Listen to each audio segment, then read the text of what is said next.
Murray Hale, cheapest. Welcome back again to the Marketing for Business podcast. Thanks, now Scott. you've hit another milestone, $60 million in sales. Yeah, it's I'm counting them in tens now. So I don't like doing the individual numbers. It's just a bit of a thing that I have. And I thought, well, I'll do this with you today because no one knows that I've got there bar a couple of mates. Brilliant. Including MediaWorks. So I thought I'd send it out there first here. And yeah. So we're going to talk about today, and this is going to be a rapid fire podcast. We're going to probably go for half an hour, but it's going to be very, very focused on business owners. So business owners, if you're listening, we're going to talk about how to build a good repetitive business, what actually makes a good business, and from your experience, and then also how to get ready to advertise a good business. And I think this is going to be a great conversation around that because, a lot of it comes down to, client selection. It comes down to client relationships. But then if you want to put fuel on a fire, you have to market and advertise a business. So this is going to be a great episode. It's going to go fast. It's going to go furious. Firstly, though, Murray, I want to talk about your business journey because some people might not know who you are. What's been your business journey? I left school. My first job was in a fruit and veggie counter in a supermarket. And no offence to Were you the cabbage man? Or well, that was the most exciting thing, was weighing them and seeing the numbers and what the price is. Yeah. In, right? But, it was always talking to people. I used to sit there at morning tea, afternoon tea, dinner, lunch, whatever. And I used to say, I don't know how you do this every day. And so it lasted 3 weeks. Oh, wow. Right? And I didn't quit. I managed to get another job. So I spent 10 years in a bank because I didn't know what else to do, and went through all the branches there. Bank was quite a safe job back in the day, wasn't it? Oh, it was, especially this one. It was post bank, so it was government owned. Yeah, right? yeah. You couldn't get out unless you threw yourself out the front door. And but I went through it, learned a lot of different skills. Went in there. I misbehaved terribly when I was younger. Yep. A lack of attention span, bits and pieces, which probably is a bit true today. Yep. And but anyway, 10 years there, and then I went on. I did something completely different. I got an assistant manager's job at a Lion Nathan store, super liquor. Yep. Spent 8 years there. I became the manager after about 4. Learned a lot about retailing, for managing traffic flows when customers come in the store for profit, merchandising, but certainly got to learn some skills about running a business. Nice. Which set me up to move to New Zealand Industrial Gases, BOC Gases in New Zealand, Papua New Guinea, Melbourne, and then I'd come to Christchurch in June 1999. Wow. You have a wild range of across different business industries there. What's some of the things that when you look back now, some of the things you learned about business that just stayed with you? What anything that you learned from someone that gives, that's one of the keys to business? One of the keys to business, as far as I'm concerned, is people and relationships. Yep. Products, everyone's got different products, but the relationship you have with people, whether it be clients, whether it be people in the business, it's about people. It's about people. It's about people. Yeah. I mean, we've heard that saying before, but it is absolutely true. In the world of today, where a lot of people are concerned about AI taking people's jobs and bits and pieces, but there is one thing that we will always have as people. Yeah. That is, we need human connection and interaction. Right? Yeah.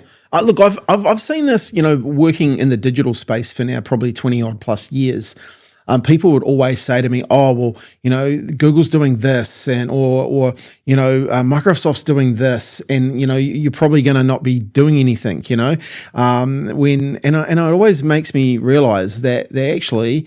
Yep, these things are actually created by boffins and people that have an extraordinary sense of knowledge and inputs in what they do, but a lot of them don't know actually how to talk to a customer. No. And I think what I've seen from experience is, a number of changes Google made over the years just makes it more confusing for a lot of people. So they actually need people to explain it. And I think it's interesting. You're starting to see the same thing roll out with AI. People saying, "Oh, your job's going to be gone. All this stuff's going to happen." the more you talk to a business owner about it, the more you realize that it's just too hard.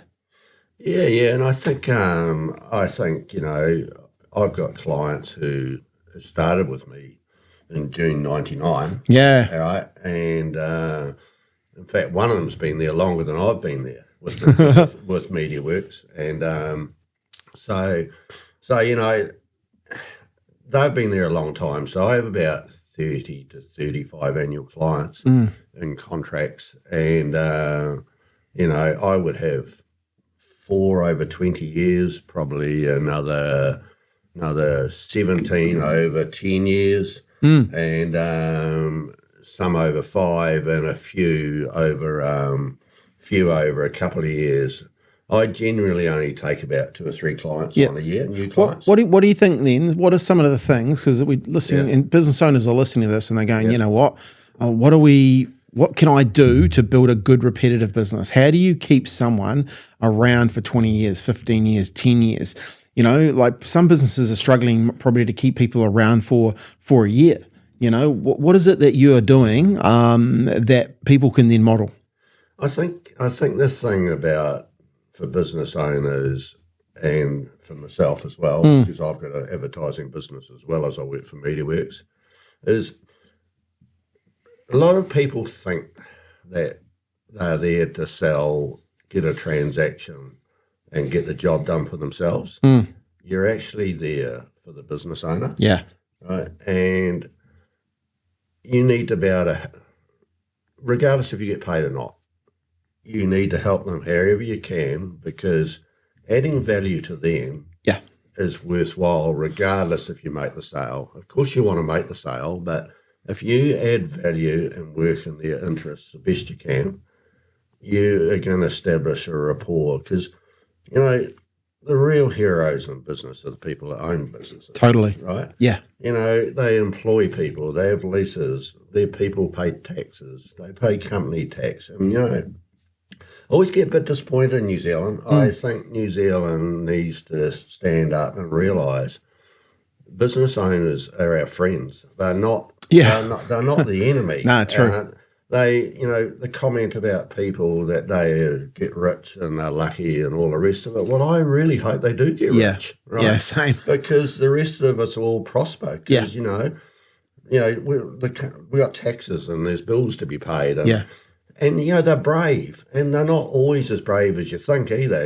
They come with self-doubt. They have difficulties with people. But so my biggest thing is all my clients are business owners, and I just admire them. So my job's really easy. I've just got to try and help add value to them and help them wherever I can. Go for a beer with them, catch up with them. And, the relationships I have change because of that approach. And, I always say, if you go see a client, I want them to smile and be happy to see me. Yeah, nice. Right? I just want them to be happy to see me. The last thing I want to do, and never overpromise and underdeliver, we've all done that. Yeah. But I try really not to overpromise and underdeliver. Yeah. I guess what I'm hearing there is a mindset, right? Being adding value first. If you want to keep your customers around, add value, add more value than they expect or wanted to receive. Like just stack that value. I learned something. I think I was talking to some people at university yesterday, and at this time I didn't really understand it, and I thought it was actually stupid, the idea. But Brett McFall said to me, "Give value in advance before anyone ever gives you any money," and I was like, oh, that's a real dumb idea, because I came from the corporate world, right? Yes. And I was like, no one in corporate shares like anything for free, because it's dog eat dog. You're trying to get up the corporate ladder, so you'd never share anything. He said business owners need help. Business owners are busy doing the whacking and cracking. If you have some skills and you have some expertise and understanding, why wouldn't you give them value in advance before they gave you any money? I was like, okay, I'll give this 6 months a go. And now, I don't know how many years later, 2 businesses, it works, right? And I think that's what you're talking about, having that mindset to actually just, business owners are under the pump all the time. How can we help them? And I think that's the key to it, right? It's the unlock that you've had there. I've got something really I think is quite interesting that I learned quite a while ago based on this was, I use a digital agency, an outside digital agency for a lot of my clients. Yep. Right. And it just happens to be you. Yeah. And I was going to say, are they any good? no, very good, very good. I started with you, and then my daughter joined you, which made a bit more of a family commitment there. But what I really enjoyed about that is I said to my clients that I'm going to help you out by putting you with some competent people in the digital world, and the deal is that you don't reduce my spend, but you increase your spend with them. Yep. Right, and they all agreed. And so we went into that scenario, and it's worked fantastically. Yeah. The retention rate from yours and your team, the work you do, has been added real value to their business. Yeah. Now, as you know, I don't make anything out of that. No. Right?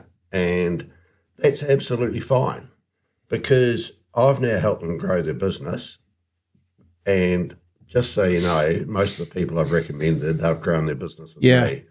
And the wonderful thing I get quite often is, how's radio doing? Right? Now that digital's here. And I say radio's doing better. It's way better than ever. And they look slightly disappointed when I say that. Right? And I go, well, how's that? And I go, well, the explanation, which you've heard me say it before, is digital is the fishing net, and I can use traditional media to drive the leads in there, whether it be searching the brand more on Google search, or the website traffic, or a feel like the phone's ringing or whatever. There's more activity in general, right? So it's been, because what used to happen was before we were really getting into digital is people used to ask me if radio works, and I said, well, of course it does, because they spend $20 million in Christchurch. It can't all be wrong. No. But that's not very scientific, is it? No. Right? So the wonderful thing about digital now for me, fitting in with radio, it works really, really well. And I sell radio. I don't want to just get boxed in radio. Yeah. Right? Because I sell outdoor and some digital products, but mainly use you, of course. TV as well. I'm doing that as well. And I'm employing someone this year because I want to be able to start getting younger people in with me. Yep. Because we see how fast they move. Totally. Right. And I want to employ someone this year. I waited 3 years for this person, so hopefully she'll see this podcast. So she better turn up and she better be good. Yeah, she will be. Yeah. And then next year I want to employ someone else because I want to leave whatever I've got to someone and have someone else work for me. And I want to transfer all that knowledge rather than just give it away. Yeah. Right. So question though, because there's good businesses out there, right? Yeah. And look, I know, one of the mutual clients that we have is Kane Lawson, my new start, and very highly successful business owner. I know when he talks to business owners, because I actually spoke to one of them yesterday that came in and said, hey, Kane recommended you guys, but he said something to me. He said, don't use these guys if you want to be successful. He said, look, if you're not ready to be successful, if you're not ready to handle the volume of what you'll create or what will come in, and you don't have your system set up, be very careful. So let's talk about what a business needs. I love that. Yeah. And look, I get it because I see it. Yeah. What does a good business, what do they need to be successful when it comes to advertising? Because what I love about dealing with you, and I've dealt with a few reps and stuff, if you don't understand your numbers in your business, you fly by the seat of your pants. And I think getting ready to advertise, getting ready to market is something that not a lot of people talk about. They just talk about tactics and they put in a tactic and next minute they're running Google ads for 6 weeks, and because they don't understand the numbers, or they say, oh, well, that doesn't work. Well, actually, no, it's you don't understand your numbers, so you don't give it enough time to work. The good operators that we deal with that have been around for the long time that you've dealt with them and the years that we've dealt with them, some of the clients have been with us for 10, 9, 8, 7 years since we've started that business 10 years ago, or this business 10 years ago. They are just built different from a mindset's perspective. So how do you get a business ready to advertise? It's a very good question. So with Kane you talk about, but lots of them. The clients the clients that I meet, it needs to be a good fit for a start. Yeah. So it starts at the beginning. Firstly, they've got to want to see you. Right. Yeah. So not everyone's going to give you time. No, right? but if they want to, want to be successful or more successful, because one of the things I find when the good companies are already doing some form of advertising, they just see that there's a gap that they're missing out. So look, I think, how do we help them unlock that? Yeah. Okay. So look, the problem is a lot of people sell advertising and don't fully understand, or haven't got the experience to understand why they're selling it and how it fits with the client. Yeah. So one of the big success things I've seen with nearly all the clients I deal with, the owner understands sales. They're salesmen themselves. Yep. It gives you a significant advantage if you can understand sales and revenue, and you can sell yourself. Yep. As a business owner. Yep. You don't have to be the best salesperson in the world, but there's too many businesses, I feel, that just buy advertising and they don't analyse the results. No. It's a bit like what I talked to you a bit about, the digital and the partnership with radio, right? I also think too that a lot of people selling don't understand business. So, I can give you an example. If you've got an average sale in a business of $100 and you've got 36% margin in it, right? Yep. Okay, that's $36, isn't it? Yep. Now, if you normally sell 100 of those items a month and you want to sell 200, right? Okay, 100 extra at $36 is what? 3,600. 3,600. Okay. If you've got a rep saying you got to spend $5,000, and quite a few of them won't know why. Yeah. Right? Yeah. To spend $5,000 to make 3,600. Yeah. I don't really think that's a sustainable deal. Yeah, but it is if you know what you make on the back end. Yes, because if there's more money, if there's more money there, say like you sell 100 and all of a sudden, you can keep that client and they can upsell into another 100, or another 200, another 300. Yeah. And I think that's where the unlock really starts to happen. You have to think strategically. Like Brad Sugar's probably said it best to me, Scott, when you're marketing and advertising, you're buying customers. Okay, so how much are you prepared to pay to buy a customer? Once you start to have that kind of mindset and you start to go, actually, well, if I'm prepared to buy a customer, let's say I'm prepared to buy that customer for $105, I lose money on the first deal, but in 60 days' time, I make another $200 from that client. And then in another 60 days, I make another $200 from that client. All of a sudden, yes, I've had to wait 120 days, but I'm now more profitable. And I've bought a customer that might actually then refer me 1, 2, 3, 4 more clients. Yeah, I think, look, what I've missed out on that is repetitive business, which you're talking about, right? And the potential to grow that customer into 1 or 2, 3, 4, 5 sales, right? Yeah. Give them a great experience and they might come back. Also, there's the engagement measure as opposed to the sales, right? That's got some value because some people were interested in what you're doing. And also there's branding. What I tend to try and do, though, is I try and match the average sale with the gross profit. Nice. With my understanding of how my product works based on experience. Yep. And I try to get them even. Right. Nice. Right. So that the branding comes as added value. Yeah, that's like a byproduct of it, right? That's right. So I try to get the branding, and it's great for me because I practice it all the time. So when you practice a habit all the time, you get a really good feel. You can see it, right? 100%. Well, I had a car dealer once who told me that he wanted to spend $5,000 and he wanted to sell 20 cars, right? Yep. Okay. That weekend. And I said, well, the average sale out there is 40,000, and let's just say you make 5, but you'll say 3, so let's just call it 4, right? Yep. Okay. 24s are 80,000. You Yeah. spend 5,000. I said, if I can make that work, you'd be spending $5,000 every week. Totally. Right?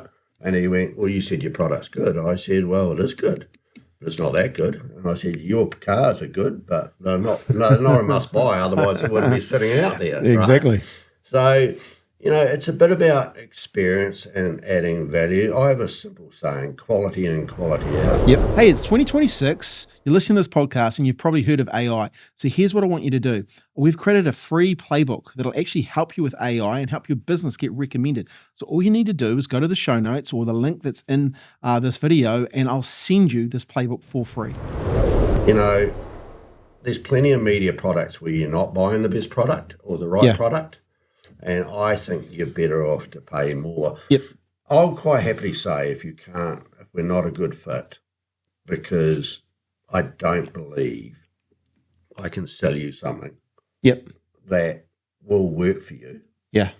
And it might be the fact that the product doesn't suit the product I've got, or I don't believe I can get you an outcome. Yeah. Right? I love that, right? Because that's the difference. I remember having a conversation with you 10 years ago. You came to one of our seminars and you started asking some questions, and I was like, yeah, cool. This guy actually knows. He cares about the client because he's asking these types of questions, where most business owners, unfortunately, are getting sold something. Yes. And they don't actually have a really, really clear idea on what they're getting sold. They use terms like, I just want to get my name out there. But really when you really understand, good marketing and good advertising will build your business. It'll generate new leads, it'll generate sales, and it'll build your brand equity. And when you start to see that from the people because here's the other thing, you actually have to do this for a while. Like, this is not a 90-day, I call it the 90-day nightmare. There's so many of them out there. You actually have to do this for 12, 18 months before it actually really starts to kick in. And then you kind of realize, and you talk to the customers, they come back and they go, man, you were so right. Like, it starts to snowball after a period of time. And the cool part about it is we have fluctuations in the economy for certain things. And we're going through one at the moment. The good ones will put the hammer down. The other ones, they actually make it easier for the good businesses to grow their business during tough times, because the other ones disappear. Yeah, I think also too, business owners are brave, but sometimes when it comes to marketing, they're not as brave. No. Right? Why do you think that is? Do you think it's because they don't believe in their product? No, I know. I think it's actually more the fact that they've been let down and been disappointed along the way. Yep. I said to you early on, in my early days, I was more about just making the sale. Yep. Right? Because I needed to make some sort of money, right? And income, because I work on commission. And for a long time now, I still stick by the fact is I want you to be happy when I walk in the door. Yeah. Right. So if I come to you and I know it's not in my soul and I know it's not a good fit and I don't think I can make you money, I'm just better off to say you might be better off working on, for instance, a product that's got a lower investment. Yeah. Right. And that could be a digital product. It could be Facebook. It could be video. Yeah. Right? And because and the reality is, if you start somewhere, at least if you're doing something and you start somewhere, I might be a chance later on down the track, right? I might have to wait. And I've done that with you. I've waited. I've let you go first I've encouraged the business owner to go to you first. Yeah. Because establishing an online footprint is extremely important for when you use traditional products, right? Yeah. And the wonderful thing I want to put a plug in here for radio, there's an article come out recently that radio is actually thriving, which is pretty amazing in today's environment, right? Yeah. Because, some other products in media, the digital world is affecting them more than ever, right? But, radio still has a relationship with clients. And listeners, and customers. Well, radio brings obviously the DJ effect. You have DJ, and they have their own they have their own tribe, but also music's very emotional. Music brings in some generations brings you back to where you were. It connects you. And I think that's the cool part about part about music and radio. Like it blends in. Yeah, it does. You know, I notice a lot of people 25 to 30 in particular, or even between 20 and 30, they know a lot of the old songs. Yeah, totally. Right? So they get it from somewhere, don't Yeah, they? yeah. Right? Yeah. One interesting thing when you talk about, you know, and I think it's a real skill when you're dealing with professionals like yourself, right? You're prepared to go slow to go fast with clients. And a good example for us is we have an e-commerce client, and they first come to us and they wanted for us to help them. We said, hey, look, at this point, you know, we're probably not the right ideal fit. You know, you're a Brit new, but here's some things that you should work on. And we gave them a list of strategy things that they could go away and work on. They came back 2 years later and they said, hey, look at the business now. Look at what we've done based on what you've told us. We then did a high performance review with them and took them through our framework for how we help businesses grow. And look, that's, you know, probably takes about 3 hours to do all up, and they get a report, and then they said, hey, well, we want you to help us. So, you know, fast forward a year, they have one of their biggest ever sales on Mother's Day ever in 2025. Yeah. 2026, they just doubled that on a Mother's Day sale. And we're talking, it's a big amount of money, but it's so cool. Like sometimes you have to pull the arrow back for it to go forward. And that's what we did with that client. And I know you do that as well. You don't just take every person on. And I think that's a skill when you're talking and you're looking to run advertising and marketing.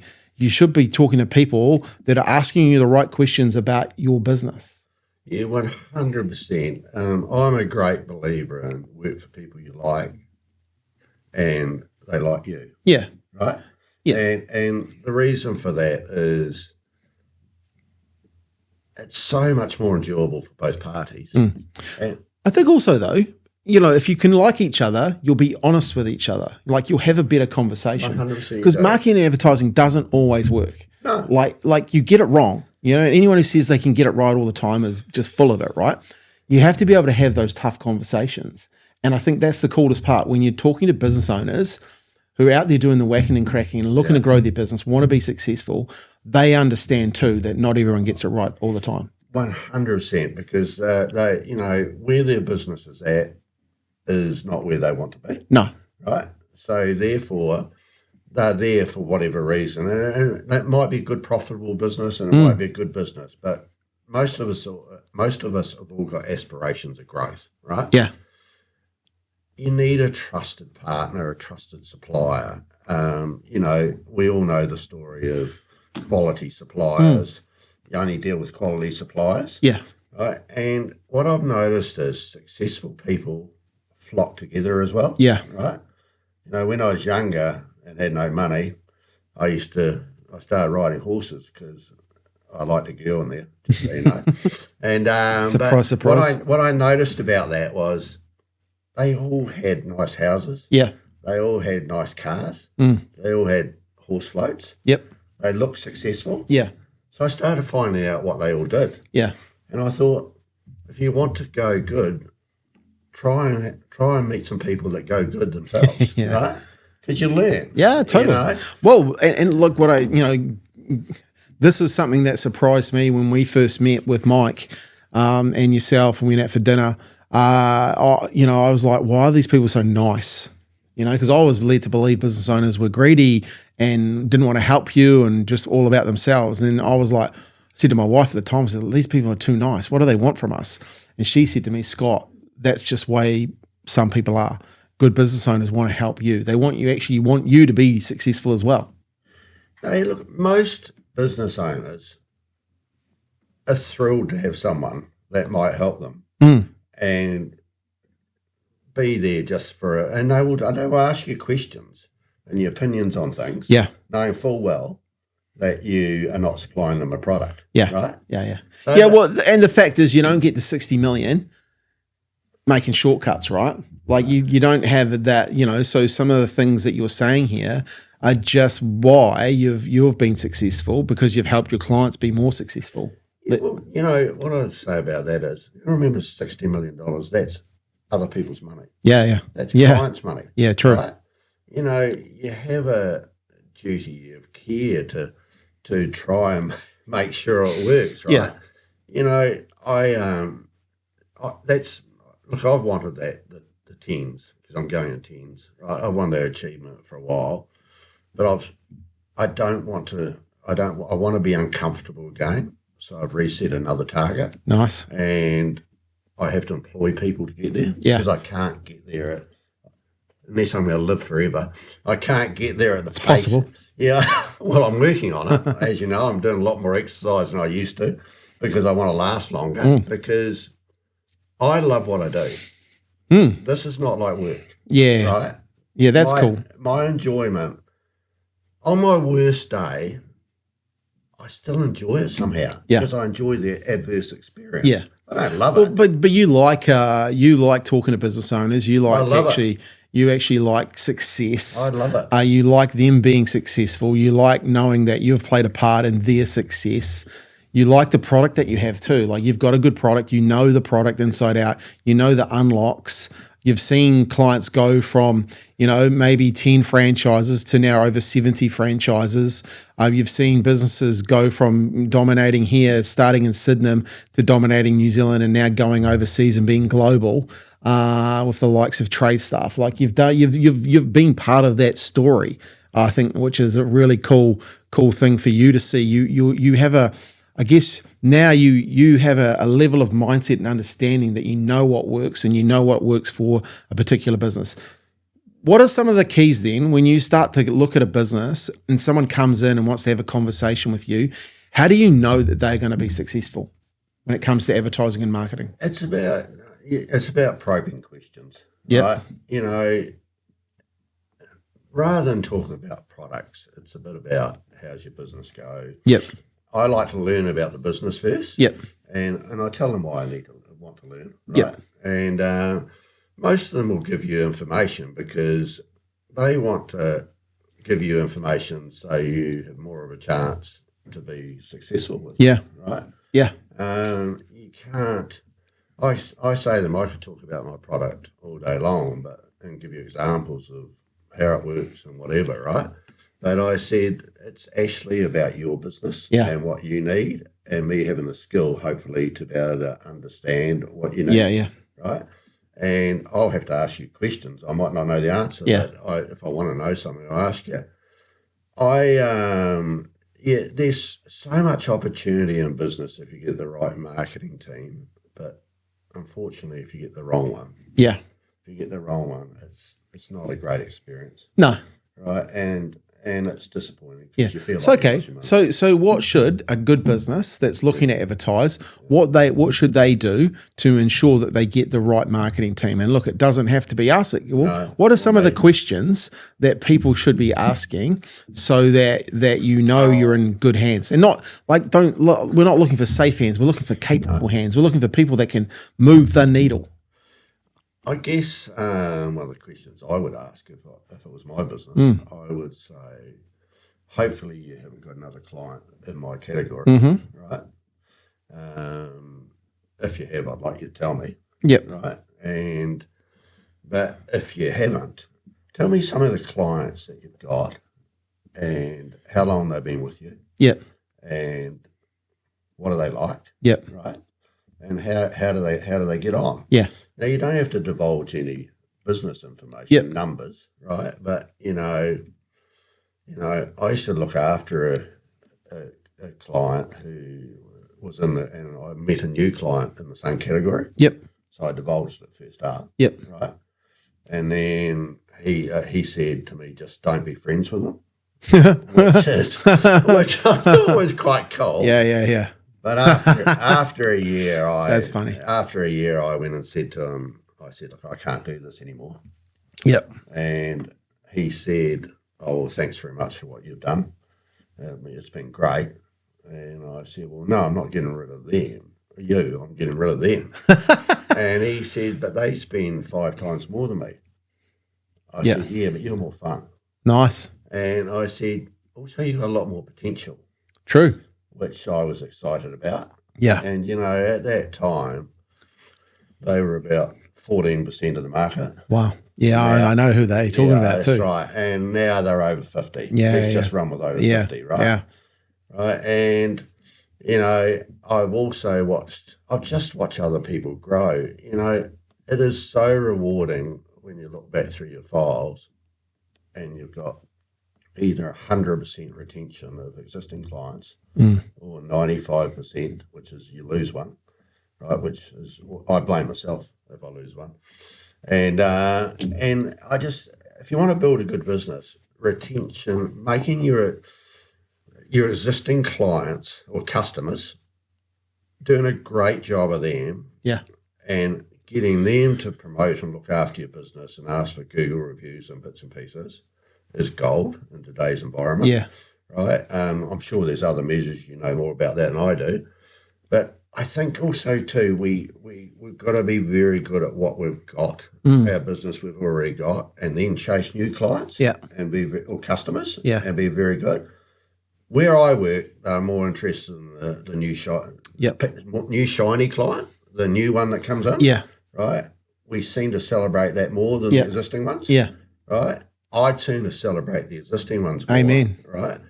Because they are absolutely everything, as is your existing customers. Yeah. Right.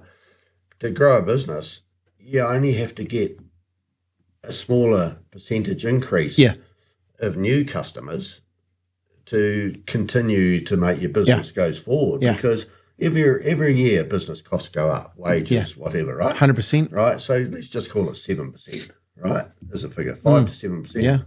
Right. So you've really got to increase your revenue by at least.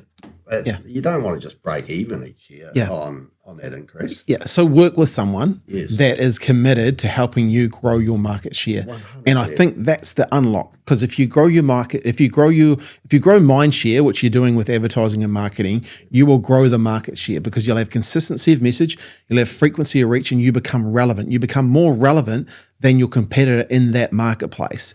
And you do that by just growing that mind share of potential clients. That, if you keep working on that over years, because that client you're talking about, that didn't happen overnight, but what did happen over a period of 7-8 years, and all of a sudden snowballed, and market share was taken. Yeah, and it's a moat. It will not. It's protected now. 100%. Because of consistency and message, frequency of reach to become relevant. Yeah, and it's also and I push them. And that was strategy first, though. 100%. Because I remember being at that meeting. Yeah, I push him. Yeah, and he challenges me. Yeah, right. Yeah, and what a fantastic relationship. It's not just one. No, if you let people in, good suppliers in, they'll look after you because they want you to do well. Yeah, not just for themselves.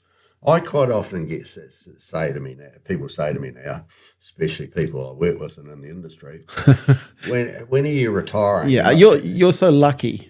When are you retiring? Yeah, that's right. When you're retiring, you must have all the money you ever need. I say to them, my standard answer is, I'm never retiring, so don't ask the question, right? I said the next part is, money's something that comes out of doing the right things. 100%. Right? It's a byproduct. Yeah, it's a byproduct of whatever that spreadsheet revenue sheet says at the end of the month, right? Yeah. It arrives once a month, and I just look and say, is that about right? And that looks about right. And I don't even think about it, right? Yeah. Because I'm not actually that interested in it. I like it, don't get me wrong, like we all do, but I'm far more excited about you winning as a business owner. Yeah. I mean, that's my thing. And just finishing off quickly on that story is that person we're talking about, I went and saw him for the first time, and he told me to go away and come back when I was more interesting. I drove out the driveway and I thought, I'm never going back there. Yeah, yeah. Right? And he rang me up as I was driving along the road, and he said, oh, look, sorry, I was probably a bit rude. And I said, well, that's fantastic you rang me, because I said I was never coming back. So classic. I said, I'll see you in a couple of weeks, right? But I also want to put a point in that, perseverance as a salesperson. Yeah.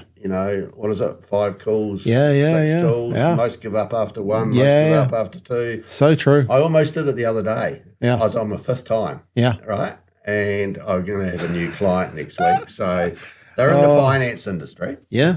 And so good. Yeah. And I haven't got them in my category, one of my categories. Yep. Right. So I sent them an email and I said, look, if you don't want to talk to me, just let me know. And this will be the last I email you. Yeah. But I want you as a client and I'll be exclusive to you in Nice. your category. Just let me know if you want to meet. Perfect. 5 minutes later, I got Yeah. an email from both the directors. Yeah. And they said, we want to see you next Tuesday. Perfect. And that saying next Tuesday is not, it's got double meaning. Isn't Yeah, it? yeah, yeah, What is it, yeah. next Tuesday? Yeah. Some other word comes up. Yeah, yeah. But so perseverance is something too. Yeah, I think that's a great place. Like when you have that mindset that you're prepared to let them go, though, because you look, you know that you can help them. You don't need the sale, but you want to help them, and you want someone in that category. So they've obviously now realised if it's not them, it's someone else. So success leaves clues. Maybe it should be us. I did say this yesterday, though, and I said this to people because people are like, how often should I follow up? I don't want to be annoying. I'm like, if you believe in what you're selling and what you've got, then you owe it to the person to follow up. If you want to help those people, follow up. If you know you can help those people, follow up. If you're being annoying, don't follow up. If you don't believe in your product, don't follow up. If you don't think you can help them, don't follow up. But you owe it to the person if you're, follow up if you know that you can help them.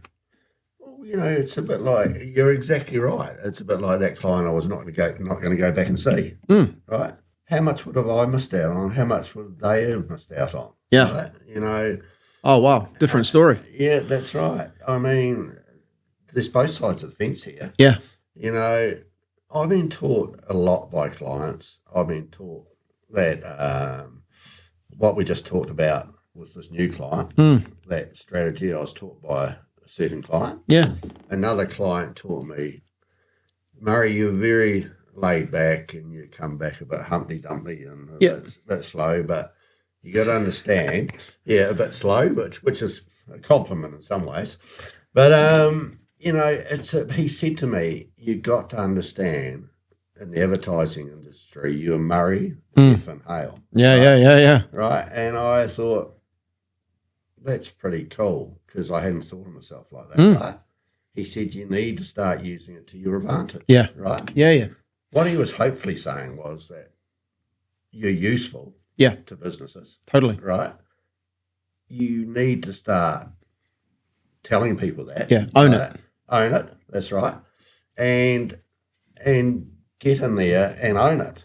And, he's basically saying you're good at what you do. Yeah. It's a bit like I was saying to you about employing those people in business, right? Because I want to grow my business. Yeah. Right? Okay. And 100 million. So I do about 4 or 5 at the moment. Yeah. Right. Okay. I say 4 or 5 because 4's in radio, whatever, and there's some other products, right? But it doesn't take much to work out. I'm 65 in October the 8th, just so you know. And I'll get the super as well, unless I get it taken away with me by the change of government, but that's okay too. And so it doesn't take much to work out this 40 million, I want 100 million. Right? Right. It's an audacious goal. Yeah. Right. So at 5 million a year, well, let's just call it 4 million in radio if we're measuring radio. Right. I mean, how many years is that?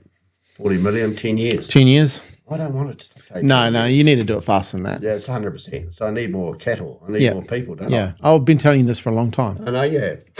I should have listened earlier. I might be on 70. Yeah, exactly. Murray, look, I'm going to have you back when you get 100 million. You're not coming back till then, I'm afraid. Perfect. I don't So look, we said we'd go for half an hour. We've gone for 43 minutes now. One last piece of advice for a business owner that's sitting on the fence when it comes to advertising and marketing their business. Ring me for a meeting or email me for a meeting. Yeah. And I'll come and meet with you for 15 minutes. Yeah. If you want to kick me out earlier, kick me out. Yeah. I'll promise you I'll leave you something of value, even if you don't buy anything. Yeah, nice. Because I'd like to help. Yeah. How good's that? Someone here actually wants to help you, has the Rolodex of some of the biggest, companies in New Zealand that you've actually helped and grown. You've partnered with them. I think this is the point that I want to bring here is partnerships do matter for business owners. If you are lucky enough to have a partner or partner with some companies that can actually move the needle for you, if you realize you're good at what you're doing, but you want to grow it. The way to grow it is have a consistent message, to have frequency of reach, whether it's on radio, whether it's on a billboard, whether it's on a social media, whether it's digital. You actually have to have that frequency of reach, because people, what they don't understand is, people are looking to buy your services, but if they don't know where you are, who you are, what you have to offer, and why they should buy from you, they're never going to buy from you. You're never going to be on that shopping list. And I think that's having someone who can partner with you to do that is an unlock for business owners. So ring Murray. What's the phone number that you have? We're going to put it in the show notes. But 021 330 111. So good. Hey, Murray, appreciate your time. I've drawn a line in the sand, though. You're not coming back to you on 100 million. And if you see Murray again on this podcast, it's because he's done 100 million. But until then, what I need you to do, share the podcast. Murray has shared some real gold here today. If you're a business owner, share it with another business owner. Share it with another business owner that is going good. If you've got a group of business owners that you meet up together, share it with them, because good business owners deserve to hear this message. Tag us in on LinkedIn, Facebook, Messenger, or Instagram, and share this podcast with people. Because here's what I know. The more people that listen to this message, the more people we can help. The more businesses in New Zealand will go better. So, Murray, appreciate your time. Thank you. Thank you. Right, go on. Have fun, take action, and as always, celebrate your victories.